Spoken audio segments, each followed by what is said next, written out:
Kung wala ka namang ginagawang masama at gumagawa ka naman ng mabuti, ay dapat lumalapit ka sa ilaw na si Jesus. Si Jesus na ilaw ay nasa kandelero o ilawan. Ang kandelero o ilawan ay ang iglesia.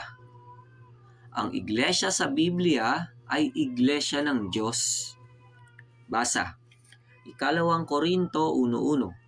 Si Pablo na apostol ni Kristo Jesus sa pamamagitan ng kalooban ng Diyos at si Timoteo na ating kapatid sa iglesia ng Diyos na nasa Korinto, kalakip ng lahat ng mga banal na nasa buong Akaya.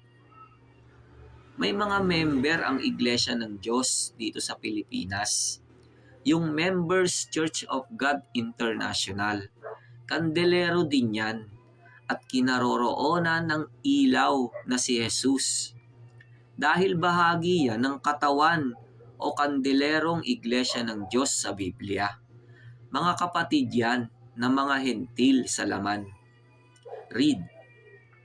Efeso 2:11-13:16.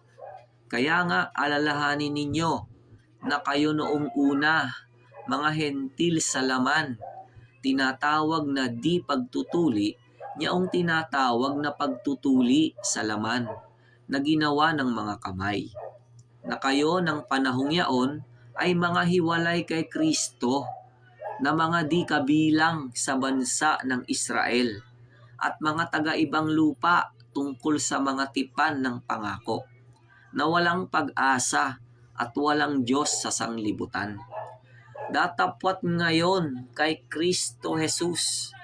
Kayo na noong panahon ay nalalayo ay inilapit sa dugo ni Kristo. At upang papagkasunduin silang dalawa sa isang katawan sa Diyos sa pamamagitan ng krus, na sa kanya'y pinatay ang pagkakaalit. Efeso 3:6. Na ang mga hentil ay mga tagapagmana at mga kasangkap ng katawan at mga may bahagi sa pangako na kay Kristo Jesus sa pamamagitan ng Ebanghelyo. Magsiparoon kayo sa ilaw na si Jesus sa kandelerong kinaroroonan niya na iglesia ng Diyos. Mag-aral kayo sa Kanya sa MCGI Mass Indoctrination. Start ulit ngayong araw ng Lunes, mamayang 7 p.m. Sana makapunta ang lahat ng walang ginagawang masama. Lapit kayo sa ilaw. Basa Biblia. Mateo 11:28-29. Magsiparito sa akin kayong lahat na nangapapagal at nangabibigatang lubha, at kayo'y aking papagpapahingahin.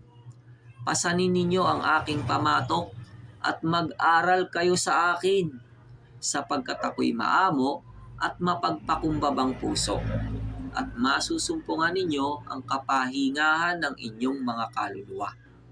1 Korinto 1:2.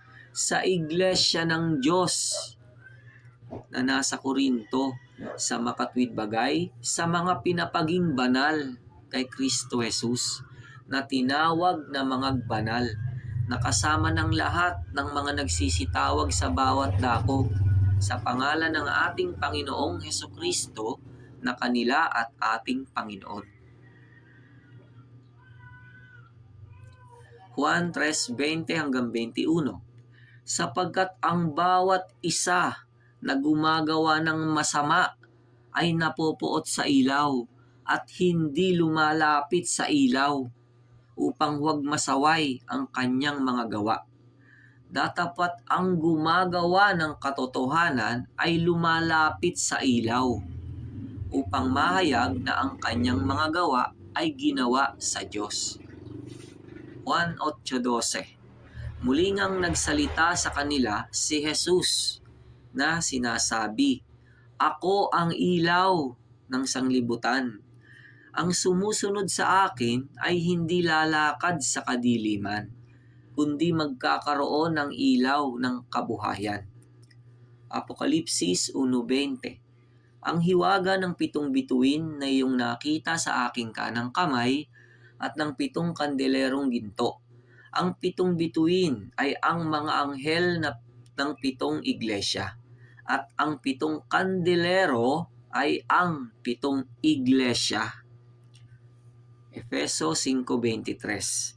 Sapagkat ang lalaki ay pangulo ng kanyang asawa, gaya naman ni Kristo na pangulo ng iglesia, na siya rin ang tagapagligtas ng katawan.